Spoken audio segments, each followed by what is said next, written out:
Hello to all the comic fans, Marvel geeks, and all the nerds in between. Today we are going to break down the first episode of What If Season 3. And when I say we, I mean myself, Megan Nicole from Vigilante Vibes podcast, and someone very special to me, and someone who is also a part of the Nerd Initiative team, LJ from Bleeding Rainbow Comics. Hello. Yes, that is me, LJ from Bleeding Rainbow Comics, Nerd Initiative, and all of the fun nerdy spaces. It's very true. Some of you are familiar with LJ because he is the one who went live with me with Wen from Bleeding Rainbow Comics, and we are sending our best wishes to Wen because they are going through it with COVID right now. Yes, both of us currently have COVID, and if you listen really carefully, you can hear Win upstairs coughing his lungs out. So that's fun. Like, even with headphones, I can still hear it. I think I heard like it a slight bit, and I was like, "Oh, that poor thing." Don't worry, that'll be this entire video. So, What If Season 3, Episode 1, titled What If the Hulk Fought the Mech Avengers, opens with a cartoon revealing in this reality, the Hulk unleashes monsters across the earth, and Iron Man responded by creating a team of giant robots to combat them. So, the Gamma War began with Sam Wilson met Bruce Banner in Washington, D.C. Sam convinced Bruce to join his group therapy sessions to deal with the trauma of being the Hulk, and the two soon became friends. However, when Bruce hulked out in front of Sam, he fled and tried to use the Gamma to remove the Hulk once and for all. But like any science experiment that is done out of emotion, it failed. Instead, it created the Apex, a rampaging beast capable of spawning an army, which creeped me out when they all came out of his back. I did not like that. My first reaction was, oh no, he got wet, because it reminded me of Gizmo from the... Gremlins. Oh my god, yes. Yeah. Gremlins. Yeah, sorry. Brain not here currently. You're doing But great. no, that was great. That was one of the parts I liked of this episode. I was like, oh no, it's Gizmo time. It made me itchy. I was just like, oh, gross. But it's Apex. It's gonna be gross. The original 6 Avengers assembled in giant Hulkbuster armor, but were eventually killed by the creatures. 10 years later, we learn they finally vanquished, and Sam Wilson is the leader of a team of heroes. This consists of Monica Rambeau, Bucky Barnes, Moon Knight, Red Guardian, Melina, Shang-Chi, and Nakia. The Apex has somehow returned, something Sam and Monica discover when they head to the Arctic. The latter has tasked Bucky with finding Bruce, and despite initially being reluctant, Cap agrees to seek his help on the Astra Islands, where the former Avenger has gone into hiding. They talk, but Bruce refuses to get involved with the fight. Instead, he provides Sam with the Mighty Avenger Protocol, which will allow the team's mechs to combine into one gigantic robotic Avenger. And he originally was going to use this on himself because it's all about Bruce all the time. But the Mech Avenger assembles and lays waste to Apex's army. Unfortunately, he's still too strong for the team, but it's then that Bruce returns. Strapping himself inside a gamma bomb, he becomes a Godzilla-like Mega Hulk and uses atomic gamma from his mouth to kill the Apex after literally a helping hand from Sam. So, what did you think of this episode? Honestly, I think that your recap was more entertaining than the episode itself. I too, my toxic gamma from my mouth has done wonders on murdering people. I overall, because I try to approach everything from a positive fan perspective, and so this Totally. one was kind of difficult for me, to be honest. Um, I did like the concept. I think it was creative. How can we merge Avengers with Power Rangers and Godzilla? Like they clearly had a strong, what do I want to say, a vision Inspiration. for this one. Yes. Yes. However, I think that it was too complex for what it needed to be. I think that having such a different vision for it, but also having it be the original Avengers, but now they're gone and now we're fast forwarded through. I think we needed to simplify it a little bit for it to really work. The first half of the episode felt like, and it was just exposition getting us to the meat of the episode itself. Um, I mean, as somebody who's not super into Power Rangers and all that good stuff, I just there this episode just personally wasn't for me. I'll say I was super excited for it because I love Monica Rambeau, I love Moon Knight, I love Shang Chi. But I think that the thing that disappointed me most in this episode was how sidelined the characters were, and it was all about the mechas, which yeah, I get it. But now I'm worried. Like, is that the only Monica we're gonna get? Is that the only Moon Knight we're gonna get? Like, is was that it? So for me, it left stuff to be desired. But I recognize that maybe it's just not for me, and that's okay. I think we're gonna get Monica again because she is in the trailer in another scene. It's a red scene. Like I can see it in my head, but I don't. That's all I got. But I agree. If the Marvel characters were not in this episode, it would not feel like a Marvel product because it took so much inspiration from Godzilla, Pacific Rim, Power Rangers. It was just kind of like the love child of all those things. And it was like, it just wasn't that strong of an opening for the final season of What If. Yeah, and I felt like with all of that, there was no Marvel left at the end of the day. Exactly. Like, I could have excused it if we spent a little bit less time on exposition and like, God forbid, somebody use some type of power at least once in this thing. Um, I do think also part of my issue with it is that we've centered around the Hawk a couple of times on What If now and Hmm. gamma radiation, and I feel I feel like it wasn't different enough and marvelly enough to be warranted. I don't know. Does that make sense? No, it does. I feel like it's I thought you were kind gonna say of no, it doesn't, but okay. no, no, it does. it it's another Hulk thing where Hulk is Bruce hates himself so much and he's like, you don't know what it's like. And you're like, yes, we do, Bruce, because that's all you talk about. It's your personality now. Correct. Like, come on, man. Be cool. This whole thing happened because of you. And then you're gonna dip, leave this problem to everyone, and then be like, oh my god, it's happening again. That's so weird. And it's like, Bruce, get over yourself. Also, in the group therapy session, I got a good laugh when Sam said, no one's afraid of you, Bruce. And then it pans out and like no one's sitting beside Bruce. Everyone has a healthy I distance. know. Like, actually, I beg to differ. No, I don't know. I feel like we're setting up for more Hulk action in the MCU, and so I could have just waited for New World Order. I think for more Hulk anything. Um, but they have all these new great characters, and I really want to see them actually use them and not them just be in the background. Or, I mean, this episode did a really good job at showing Sam as a leader, which I think that was the goal of this episode was to kind of get people's brains around. Okay, Sam is the new Cap now. Which I mean, for that it did fine. It had such great characters in it, and we didn't spend any time with any of them, and that hurt my heart.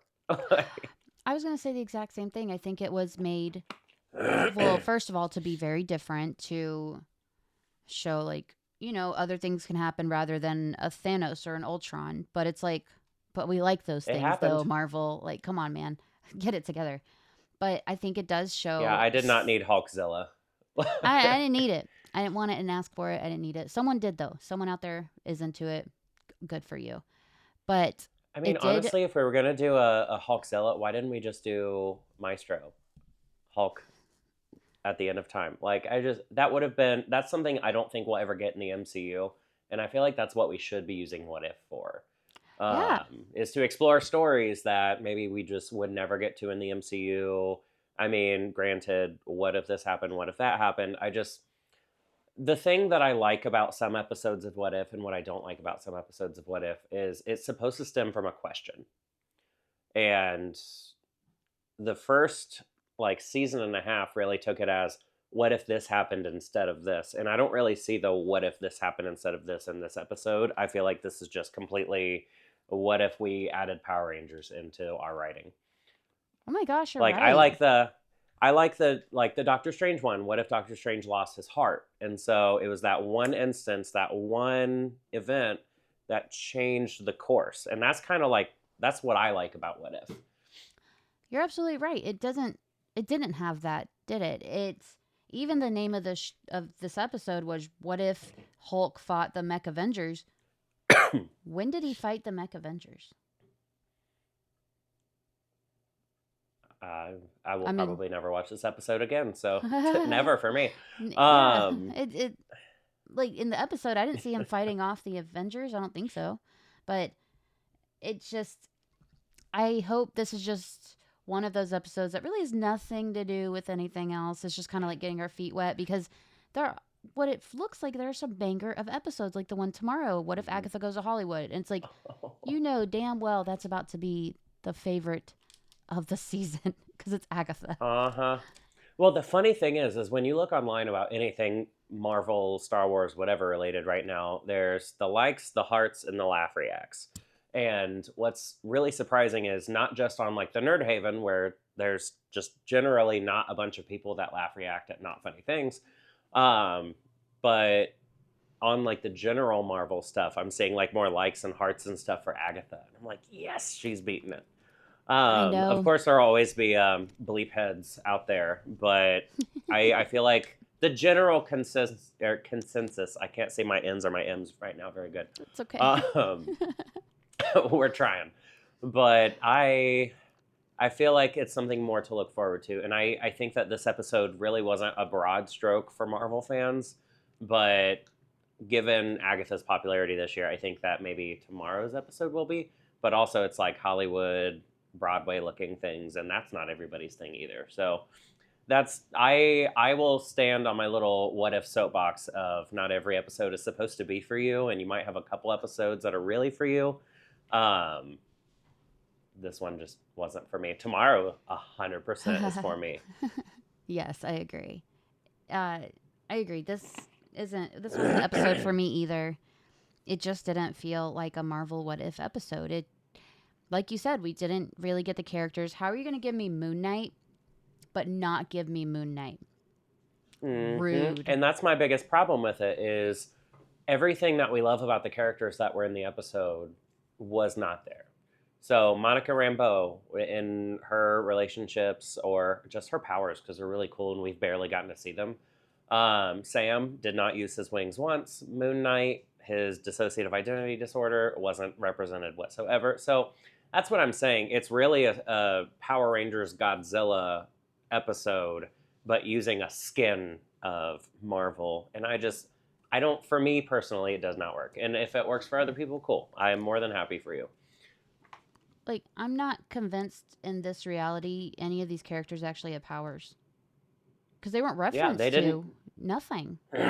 Other than the Hulk, like Yeah. maybe that's why they have the mecha suits, but because they didn't make the mecha suits until the original Gamma War. And Yeah. so the original event, like maybe Anthony Mackie just like never got wings in this one because he had a mecha suit and didn't need them. And maybe these Avengers were just like, hey, can you like control a giant robot? You're on the team. I think That's why it. Alexi's in the background. He could never figure it out. He's just such a shining star no matter where he is. Even in an episode I didn't like, he's just so good. And like, That's what I'm saying. I yeah. didn't care for this episode, but I loved every character in the episode. And for you to not make me connect with the characters that I love, Mhm. I'll get off on my negative soapbox. I'm sorry. Positive fan Oh, experience. I mean, it's your opinion. Nothing bad about having a negative opinion about it. It's not like you're saying I hated it because Sam Wilson will never be Cap, you know? It's not like that. I It's just know. I like just hate crapping on anything when the internet's doing a good enough job of that on their own. that's true. Well, But that's why I'm like, somebody out there, they were like, this episode is God tier, and I'm so happy for you that you got what you needed. And they love Godzilla, they love Power Rangers, and they love Marvel, and I'm really glad that they got this once in a lifetime team up because this would have never been possible if not for What If, not for What If. So I'm happy for that. I'll say those people. I hate when they're like, oh, all 20 people will enjoy this. I I hate when hate people that. say that. I hate it so much. But Well, that's what they said about Agatha all along, and look where we are. true, Like, true. all I 20 mean, people that are looking forward to this, I'm happy for you. I Shut think up. this episode very well could have been setting up to like why we don't see the Hulk in the rest of the show, because they do have it oddly connected, which never has made sense to me because it's what if. It's in different Yeah. realities. Why are they okay, whatever. We didn't Okay, get though. Captain Here. Carter. I'm good. I'm good. Okay, though. On the other side of that, I actually like that they did that and just showed all of these backstories and then connected them for like one episode. Mm-hmm. And I love Captain Carter and I love the Watcher. So the fact that I don't want anything from this episode to come back for whatever the big bad of this season is. Okay. Like, I'm all for showing where all of these characters come from and then they team up because the Watcher needs them. Okay, cool. That's a cool concept to me. Yeah. But they have to be characters that you want to see again and that you want to not only are cool in that final episode, but they're cool in their respective episode. Like Cohorty. Oh my God. I want her in live action yesterday. Captain Carter, I want a real version, not just one that dies in 3 seconds in Multiverse of Madness. But there are some really cool things that they're doing in What If, and they're taking some big swings, and with some big swings, sometimes you get big misses, and that's okay, because we got some pretty cool stuff, like Evil Doctor Strange. That was cool. Yeah. Like, And that carried over and into live action. and not everything for What If is for me, and that's okay too. Like all of the throwback 1602 or whatever it was, like that featured Avengers Prime, like Iron Man, Captain America, whatever. I've seen enough of them, but they always do Wanda dirty, and that's all I want for What If is to have Wanda more featured in an episode. And put some respect on her name. Yes, please. Can That's somebody all. respect her? So, all in all, what would you give it out of a 10? Out of a 10. Mm-hmm. Oh God. See, this is the part that I was hoping to avoid. You don't have to. You could just say. I have to. I'm a Okay. professional. I will. That's true. Honestly, like a 5.5. I'm giving it a 4, so you're good. Really? Yeah. Okay. Now I don't feel as bad. Yeah. I've never given anything a 5.5 or lower. So, like, I think 6.5 is the lowest I've ever given anything, and that's just the teacher in me because I'm like, no, 50% means you fail. Which, I get it. I'm super I feel generous. like they did. I'm super generous with mine too, so totally get it. So giving something a 4 is like, Megan, you monster. Yeah, I'm pretty sure the last thing that I reviewed was Wicked, and I gave that a 10 out of 10. So coming from that, I'm like, okay. I think that's fair. That's our review. Stick around for the next week as we review each and every episode of What If Season 3. Stick around for tomorrow for Agatha Goes to Hollywood. You will see us probably light up with excitement. Wherever you're watching or listening to this episode, be sure to click that subscribe button so you don't miss any of our reviews or all the exciting content in between. You can find me everywhere by searching Vigilante Vibes Podcast, or make it easy and just visit vigilantevibespodcast.com. LJ, where can we find you? You can find me for Nerd Initiative. You can find me at Bleeding Rainbow Comics, both on YouTube and on Facebook. You can find me in whatever link tree is posted wherever for this video. Just search up Bleeding Rainbow Comics, and if something looks like it's a comic book or has my face on it or a weird rainbow cloud thing, that's probably me. So, you can find both of us on nerdinitiative.com, where we give our reviews for the latest movies, TV shows, and comics. Thank you for tuning in. See you tomorrow. Have a marvelous day.